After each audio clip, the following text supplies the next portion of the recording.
आपसे, और मैं अपने रिव्यूज में अक्सर इसके बारे में बात भी करता रहा हूं, कि कुछ ऐसे सीक्वेंसेस और सीन्स आते थे during the course of this drama, जो मुझे लगता था यार कि ये ड्रामा दो अलग अलग इंसानों ने लिखा है।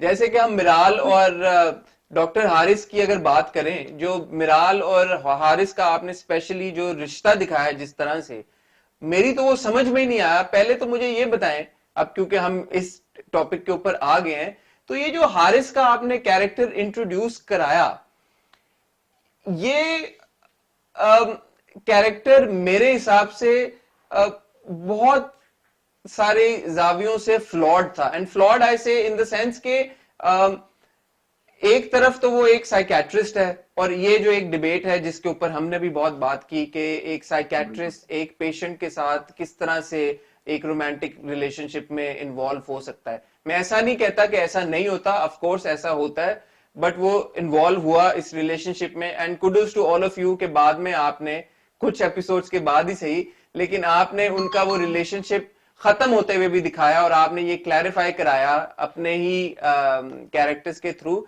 कि किस तरह से एक साइकेट्रिस्ट और एक पेशेंट का रिलेशनशिप दुनिया में मायूब समझा जाता है। सो उस बात में आपको अप्रिसिएशन भी मिलती है। लेकिन इस पूरी चीज के बाद भी जब मिराल और डॉक्टर हारिस की शादी हो गई, मुझे ऐसा लग रहा था कि हम सब जो लाखों ऑडियंस देख रही है ड्रामा, वो मिराल को समझ रही है, लेकिन वो शख्स जिसकी मिराल से शादी हुई है वो तो बेचारा मिराल को समझ नहीं पा रहा। ऐसा क्यों? हाँ, इसमें एक तो जुमला मैं ये कहता हूँ कि जैसे मैं अनाया के कई जुमले सुन के ये सोचता था कि ये मैंने लिखा है, वैसे हारिस का कैरेक्टर भी कुछ जगह देख के मैंने सोचा कि ये मैंने लिखा है। पहली अच्छा। बात तो ये। दूसरा, उसमें यकीनन मैं इस चीज को ये देखता हूँ कि मेरा पहला सीरियल था, आप बहुत सारे कैरेक्टर्स पे काम कर रहे होते हैं, तो मुझे इस बात का एहसास है कि उस कैरेक्टर में कुछ फ्लॉज थे। अब मैं ये तो कह नहीं सकता, क्योंकि सच तो सच होता है। मैं तो ये तो कह नहीं सकता कि अब मैं आपको इसको जस्टिफाई करूं कि नहीं ये ऐसे था और मैंने ऐसे किया था। यकीनन उसमें कुछ फ्लॉज थे, और उस फ्लॉज में मैं ये आप लोगों को यकीन दिलाता हूं कि आप लोगों को उतनी परेशानी नहीं हुई होगी जितनी परेशानी मैंने उस दौर में देखी, और जिस जहनी टॉर्चर से मैं उन दिनों में गुजरा। तो यकीनन वो एक गलती हुई मुझसे उस स्क्रिप्ट में, और मैंने उस गलती से बहुत कुछ सीखा। ये तो काशिफ भाई आपने बात ही खत्म कर दी है। मेरे इंटरव्यूज में तो मसला शुगल तब लगता है जब अगला बंदा डिसएग्री करे। अब आपने तो मान ही लिया कि डॉक्टर हारिस का कैरेक्टर जो था वो फ्लॉड था, और उससे आप उसमें आपसे गलती हुई इस कैरेक्टर को कंसीव करने में। तो अब मैं आगे फिर क्या आपसे मैं लड़ू किस बात के ऊपर? नहीं नहीं, मैं देखिए बात पता है क्या है, मेरा ये मानना है कि गलती को मान लेना चाहिए। मैं ये नहीं कहता कि ऐसा मुमकिन नहीं है, दुनिया में कुछ भी मुमकिन है। हाँ, वो दिखाना नहीं, आपने हर चीज तो दिखाने के लिए नहीं होती कि अगर कुछ गलत है तो आप उसको दिखाएं। मुझे एहसास नहीं था जब उस, एक तो ये कि डॉक्टर हारिस हीरो तो नहीं था ड्रामा का, वो एक कैरेक्टर था जो मिराल मिराल के साथ एक कैरेक्टर हम्म। था। क्योंकि हमें उस्मान मुख्तार मिले उसमें, तो वो लोगों ने समझा कि ये कैरेक्टर जो है ये हीरो है ड्रामा का। तो उसमें जब मैं 13 कैरेक्टर सोच रहा था, कि मेरे जहन में आप अगर आप देखें तो मेरा अनाया के माँ बाप, अनाया की मिराल की नानी, मिराल, अनाया, हसन। मैंने ये कोशिश की थी कि कोई भी कैरेक्टर ऐसा ना हो कि वो फजूल में है। जैसे ऐसा नहीं था कि दो कैरेक्टर्स की कहानियां सिर्फ चल रही। तो 8-9 कैरेक्टर्स को सोचते हुए एक कैरेक्टर में थोड़ा सा मसला हो गया, और मुझे इस बात का उस वक्त तो एहसास नहीं था, लेकिन मुझे बाद में इसका बड़ा शिद्दत से एहसास हुआ। और मैं अब क्या आप हर बात बता नहीं सकते, मैंने खुद खुद से बहुत सवाल किए इस हवाले से कि ऐसा नहीं होना चाहिए। खास तौर पे तब नहीं होना चाहिए था जब आपने 8-9 कैरेक्टर्स पे इतनी ज्यादा मेहनत की, क्योंकि अगर किसी चीज में छोटी सी गलती आ जाए तो फिर लोग 9-10 अच्छी चीजों को छोड़ के उस एक चीज को पिक कर लेते हैं। तो मैं उन दिनों तो इस पॉइंट पे पहुंच गया था कि मैंने स्क्रिप्ट ही नहीं लिखना, बस बेस्ट। तो थी वो गलती थी, और आप गलतियां करते हैं उनसे सीखते हैं, मैंने सीखा। नहीं काशिफ भाई, पहले तो मैं honestly in all seriousness acknowledge करना चाहूंगा कि आपका वाकई में बड़ापन है कि आप एक्नॉलेज कर रहे हैं आपसे गलती होगी है। बिकॉज हम बहुत सारे सेलिब्रिटी से भी मिलते हैं, आर्टिस्ट से मिलते हैं, क्रिएटिव लोगों से मिलते हैं, जो कि बिल्कुल इस जिद पर अड़े रहते हैं कि नहीं जी हमने जो लिखा वही सही है, और वो अपना पॉइंट ऑफ व्यू जो है वो ही सही समझते हैं, और ना सिर्फ सही समझते हैं बट एक तरह से मैं तो कहूंगा थोपने की भी कोशिश करते हैं व्यूवर्स के ऊपर। बट कुडोज टू यू कि आप तो एक्नॉलेज करें कि गलती होगी। लेकिन अब मुझे ये बताएं, गलती तो चले हो गई, अगर वक्त का पहिया चले और आप कुछ अरसा वापस पहले जा सके, तो मुझे ये बताएं, या आपको अगर दोबारा मौका मिले तो फिर आप डॉक्टर हारिस का जो कैरेक्टर है उसको किस तरह से डिफरेंटली दोबारा लिखेंगे या अलग तरीके से लिखते? इसके लिए आपको मुझे एक्स्ट्रा पैसे देने पड़ेंगे। मैंने क्यों देने, मैं थोड़ी ड्रामा बना रहा हूँ। ऐसे नहीं लिखूंगा जैसे लिखा, ऐसे यकीनन नहीं लिखूंगा। लेकिन मैं फिर ये कहता हूँ, मुझे उस वक्त एहसास, एक और बात भी है, अगर रिव्यूज की तरफ से एक वावेला शुरू ना होता तो हमारी ऑडियंस इतनी मासूम है कि वो इन चक्करों में ना पड़ती, क्योंकि एक चीज हाईलाइट हो गई तो फिर वो एक बात शुरू हो गई और वो शुरू होते होते फिर बहुत आगे गई। अच्छा, मुझे बताएं, क्योंकि ये दिस इज मुझे उन समथिंग दिनों क्लोज। वैसे लगा कि मैंने कोई ऐसा जुर्म कर दिया है। किस किस बात पे आप कह रहे हैं सॉरी, कि हाँ, आपको आप कुछ लगा बोल कि रहे थे। जुर्म कर दिया है? किस पर्टिकुलर बात के ऊपर आप कह रहे हैं?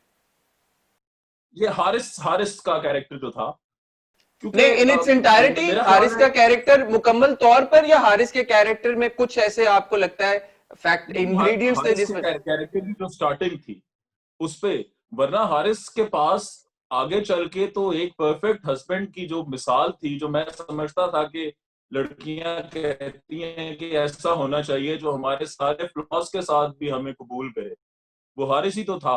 हाँ, उसकी ओपनिंग में थोड़े से प्रॉब्लम्स थे, वरना हाँ, उसके एंड बाद एंड हारिस के एंड पास में तो मिराज आखिर भी बहुत कुछ था। खासकर आखिरी किस्त में ये बात तो अब मेरे ख्याल में बड़े बेहतरीन तरीके के साथ स्टैब्लिश हो गई है कि अगर मियां हो तो डॉक्टर हारिस जैसा ही हो। बट आप बिल्कुल सही कह रहे हैं कि शुरुआत में और आप एक्नॉलेज भी कर रहे हैं कि उसकी जो जो स्टार्टिंग हुई है, हारिस के जो इंट्रोडक्शन था, शायद वो उतना पावरफुल नहीं था जितना हो सकता था। बट मुझे ये बताएं, आप क्या समझते हैं in hindsight when you look back at the character, कि हारिस को साइकेट्रिस्ट दिखाना जरूरी था? किसी और प्रोफेशन में भी दिखाया जा सकता था? दिखाया जा सकता था, यकीनन दिखाया जा सकता। मैं फिर आपसे वही कह रहा हूँ कि मैं 10 कैरेक्टर्स में मेरी सोच ये थी कि हर कैरेक्टर की एक कहानी हो और हर कैरेक्टर के पास जुमले हों, हर कैरेक्टर कुछ ना कुछ कर रहा हो। तो इतने सारे कैरेक्टर सोचते हुए, एक और बात भी है, मैंने एक साइकेट्रिस्ट को अपने साथ, मैं उससे बात कर रहा था जब जब मैंने शुरू किया था हारिस का कैरेक्टर। एक मुझे लगता है गलती ये भी हुई कि मैं जब हारिस का कैरेक्टर लिख रहा था शुरू में, तो मैं एक ऐसी जगह पे था जहां पे सिग्नल्स नहीं आते। अच्छा। तो मैं फोन करने की कोशिश कर रहा था उस साइकेट्रिस्ट को, जाने से पहले मेरी उससे बात हुई थी, तो मेरी उससे बात नहीं हो पाई। तो शायद उस दिन उससे बात हो जाती तो कुछ हो जाता, लेकिन ठीक है, जहां इतना अच्छा हुआ वहां थोड़ा बहुत तो चलता है। अच्छा, चले अब उस पार्ट के ऊपर आ जाते हैं जो मेरा बहुत फेवरेट पार्ट था और जो हमारी ऑडियंस का भी बहुत फेवरेट पार्ट था, और वो एस्पेक्ट सबात का कि जिसने, मैं तो कहता हूं जी, बल्ले बल्ले करा दी। वो था एक तो ऑब्वियसली अनाया का कैरेक्टर, और फिर जो आपने अनाया और हसन का रिलेशनशिप जिस एतबार से दिखाया। काशिफ भाई, हम रोज ड्रामे देखते हैं जिसमें जो बीवी है, जो औरतें हैं, जो फीमेल कैरेक्टर्स हैं, उनको नीचे लगा के रखा जाता है। खावन की तरफ से उनको मारे मारे पड़ती हैं, मारे।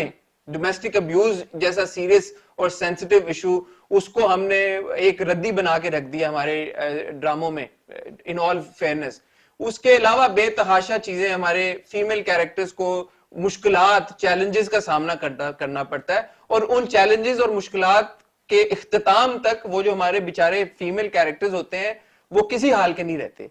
मैं कहता हूं कि आपको सलाम है कि जैसे आपने अनाया का कैरेक्टर क्रिएट किया, और फिर ये नहीं कि आपने अनाया के ऊपर चैलेंजेस नहीं दिखाए या चैलेंजेस नहीं फेंके, आपने बड़ा सा बड़ा चैलेंज अनाया के ऊपर फेंका।